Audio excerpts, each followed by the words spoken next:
Hey everyone. So we lost the great Sonny Rollins earlier this week, and so I wanted to make a video dedicated to him, honoring him, paying a tribute to him. And so I'm just going to share some thoughts and recordings that are my favorite, and then others that are important in his discography. I'm by no means going to talk about all of his important recordings, but because he's got a huge discography, but I wanted to share the ones I really like and would recommend. But I made some notes here just because I wanted to make sure to talk about some of these things. Um, one of the issues about talking about music is, or about a musician, is the words fall short, right? I mean, even my pillow back there is by the author Hans Christian Andersen, where words fail, music speaks. So even though I'm a music teacher and like to talk about music, the words ultimately fail short of the true value of the music, and the experience of the music. And but um so I think that's kind of connected to actually part of Sonny's message, which was that music is beyond uh, cars or material objects, or a lot of this kind of surface level kind of existence that a lot of people seem to get so into and obsessed with and focus their time and energy on. Music is just beyond all this stuff. It kind of exists in its own kind of realm, in its own spiritual realm. And he talked about how, if you're concerned about having material objects and having cars and having, a lot of external success, then being a full-time musician, taking music seriously isn't really for you, because you have to be in it for the music, not for what the music might give you in terms of material objects. Um, One of his messages was to be kind to others and to enjoy music. Those were kind of two principles that he lived by and encouraged others to live by. Um, he took a number of sabbaticals in his career because he was such a student of the music, and he really had this devotion, like many of us have, to the music, and the music was more important than kind of anything. So even though in 1959 he had made all these great recordings and had a steady amount of work in terms of recording and playing gigs and respect by many musicians, he was unhappy with his limitations and what he was expressing musically. And so he took a 2.5 year sabbatical starting in 1959. And he would go on the Williamsburg Bridge and practice for 15 or so hours a day, pretty much every day for 2.5 years. And and he went on the bridge because one of his neighbors had a newborn, and he didn't want to disturb the neighbor. And by going on the Williamsburg Bridge, he could play as loud as he wanted to at any time of the day. And so that became kind of a legendary story in his life. And there was some photographs taken of him, and in fact, there's a proposal to change the name of the Williamsburg Bridge to the Sonny Rollins Bridge, which I think that'd be really cool if that happened. Um, I got to see Sonny live about 16 years ago at this venue called the Mondavi Center in Davis, California, which is not too far from me. And he was playing with the guitar player Russell Malone. And he played for like 3 hours. There was a break in between sets, but he played two sets and it went on for like 3 hours. So, yeah, that would have been in his late 70s. So, pretty amazing. Um, Yeah, some of the things I really like about Sonny in terms of his playing. Again, the words are going to fall short here, but I just wanted to highlight some things I really like about his playing and what draws me to him. And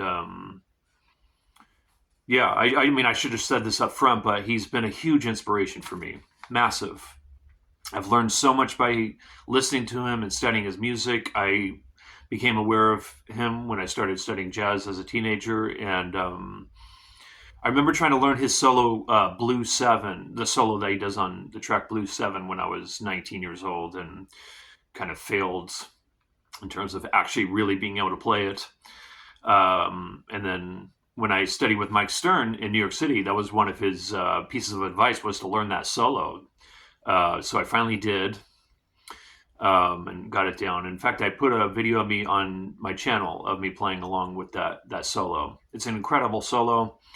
I've learned that one from Saxophone Colossus, and I also studied when I was in music school and continued to play after music school his solo on St. Thomas.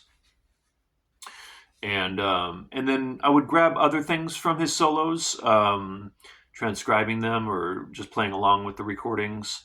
Um, yeah, but his sound, um, particularly in the '50s, that's my favorite Sonny Rollins period. Is in the late '50s, and his sound in that period, I, I I think is amazing.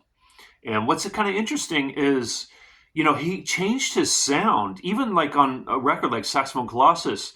To me, his sound is a little different on each track, and his approach to each track is different. And he was very much just in the moment and was connected to the moment, and the moment really um, was the inspiration for how he played. Um, but he didn't really, over time, change his concepts much. Um, when you compare him to Coltrane, um, and those two guys are kind of like the two main guys of that era, in terms of saxophonists that were influential. Those are kind of like the two main guys. Not that there weren't others that were important, but those two had the biggest influence, I think. But Coltrane's sound kind of stayed the same. I mean, variations here and there, but it was pretty much kind of the same. Um, but his concepts changed. So it's kind of interesting to um, relate those two together in terms of what stayed the same and what changed and all that. But the mood he set, the vibe he set, um, his phrasing was so beautiful. Um, his confidence, like on Blue 7, like he'll play a phrase and leave space, play a phrase, leave space. It's kind of broken up, his phrasing. And again, it's so different than, say, on other tracks on that recording. It's just a very different approach. So, yeah, his phrasing was always so interesting. And then the way he played with time, sometimes he would float over the time. Sometimes he'd play in the center of the time. He'd play behind the time, in front of the time. Like he was always playing with the time. Really interesting to listen to that element of his playing. And then the logic, if you study his ideas, they're very logical in terms of how the ideas relate to the harmonies and the tonalities of each given moment. Very logical. But that was not at it didn't, the soulfulness was always there, you know, and that's, like I've talked about in other videos, one of the things I love about jazz is the fact that it's so expressive in terms of being very emotional, spiritual, visceral, earthy, really coming from the heart and soul, but also has all this cerebral, logical, creative, imaginative aspects. And then technically, he was one of the best on his instruments. On his instrument, he was a true virtuoso. So like just has everything in the music, which is, I think, one of the reasons why so many people who take music seriously get into jazz, because everything is maxed out rhythmically, harmonically, melodically, sonically, tonally, improvisationally, create, like all the things I already mentioned. Like it's just everything is maxed out. musically speaking. It's so musically rich, right? So Sonny was very much that type of musician who expressed all those aspects of ourselves as human beings, you know. Um, yeah. Anyways, I could talk on. I could talk forever about Sonny, or maybe not forever, for a long time about Sonny. But let me dive into the records here. My favorite Sonny Rollins recording, and it's not going to be any surprise, but I think this is not just one of his best, but I think it's one of the most important jazz recordings of all time. I would put this in the top 10 if someone pressed me to list the top 10 most important jazz recordings, and that is Saxophone Colossus. And I've already been talking about it, but it's got Tommy Flanagan on piano, Doug Watkins, and Max Roach. And to me, Sonny Rollins with Max Roach was just perfect. It was a perfect pairing, the way they played together and what they were doing on their instruments, and then just how they interacted together and the whole thing. Amazing. Truly amazing. My next favorite, so I would put that as my favorite Sonny Rollins recording, and then I'll kind of go down here. My second favorite is Sound of Sonny, right? Yeah, The Sound of Sonny.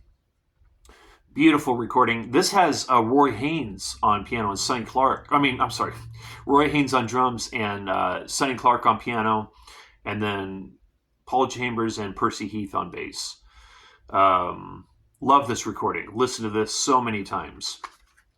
And then my third favorite is Nuke's Time. Somebody thought he was the bass player that has the last name Nuke, and then he just kind of ran with that as his nickname. Nuke's Time, beautiful recording. It's got Philly Joe Jones on drums. Amazing. And I really listened to this a lot when I was in music school. Blue Note Volume 2, Sonny Rollins. And this has Thelonious Monk on piano, in addition to Horace Silver, right? Let me see here. Yeah. With Paul Chambers, Art Blakey on drums, and J.J. Johnson. So this is a larger ensemble. And then Tenor Madness, which Sonny Rollins and John Coltrane only recorded one track together. And so they're on the first track together, Tenor Madness, which is a blues in B flat. So really cool that they did that because they were friends and they fed off each other's inspiration. They would talk to each other on the phone and talk about music, of course, and what they were doing, what they were working on. And they really inspired each other. And so it was a really cool relationship that they had together. Other recordings that are great and are revered are his... the two recordings of him at the Village Vanguard, A Night at the Village Vanguard. So there's a volume 1 and there's a volume 2. And there's different drummers and bass players. So volume 2 has Elvin Jones and Wilbur Ware on bass. So just trio. And, you really get to hear Sonny stretch out in an alive, raw kind of recording. And then volume 1, which has Wilbur Ware and Elvin Jones, but then also Donald Bailey and Pete LaRocca. And I guess there was two performances that day, an afternoon performance and an evening performance, and they were both documented on these recordings. So I recommend checking those out. I really also like volume 1, Blue Note. This one's got a very greasy, kind of bluesy element to it that I really like. Sonny Rollins plus 4. So Sonny Rollins was in the Clifford Brown group with Max Roach, and so they did this recording together. And Clifford Brown was a huge inspiration for Sonny Rollins because Clifford Brown, unlike Charlie Parker, and Charlie Parker was like a lot of musicians at that time. Charlie Parker was, how did he refer to? I can't remember how Sonny Rollins referred to Charlie Parker, but basically he was the main inspiration at that time. But he was addicted to heroin, and that caused a lot of jazz musicians to follow in his footsteps. And Sonny Rollins also was a heroin addict at some point and took a sabbatical from performing and left New York City for a while to get out of the scene and try to get himself clean. But anyways, Clifford Brown was clean, never took drugs, never drank, and he was an amazing jazz musician. So he was a real inspiration for Sonny. And anyway, so they did this recording together, which I recommend. And then this is a legendary recording, The Bridge. So this is the recording he did after his first long sabbatical in 1959, and it's called The Bridge, obviously because of his because he practiced on the bridge. Way Out West. This is another trio recording, really great recording. And they recorded this in the wee hours. I can't remember when. There's a story in the liner notes. I can't remember when they started the recording session, but it was late, and they went until like 7 in the morning, from like 3 in the morning until 7 in the morning, or something like that. But this has got Ray Brown on bass and Shelly Manne on drums, and you really get to hear Sonny stretch out on this one too. And then this is an important one because Coleman Hawkins was Sonny's main inspiration growing up. And so they did a recording together, Sonny meets Hawk.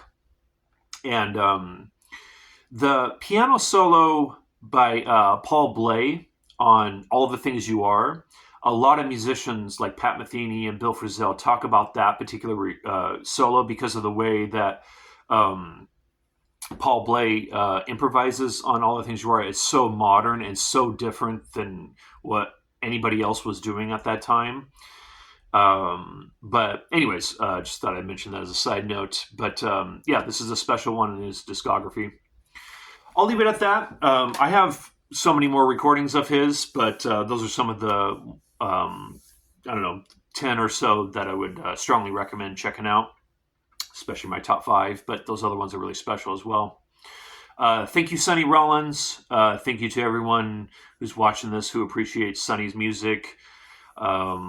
Yeah, such a special musician, and he lived to 95.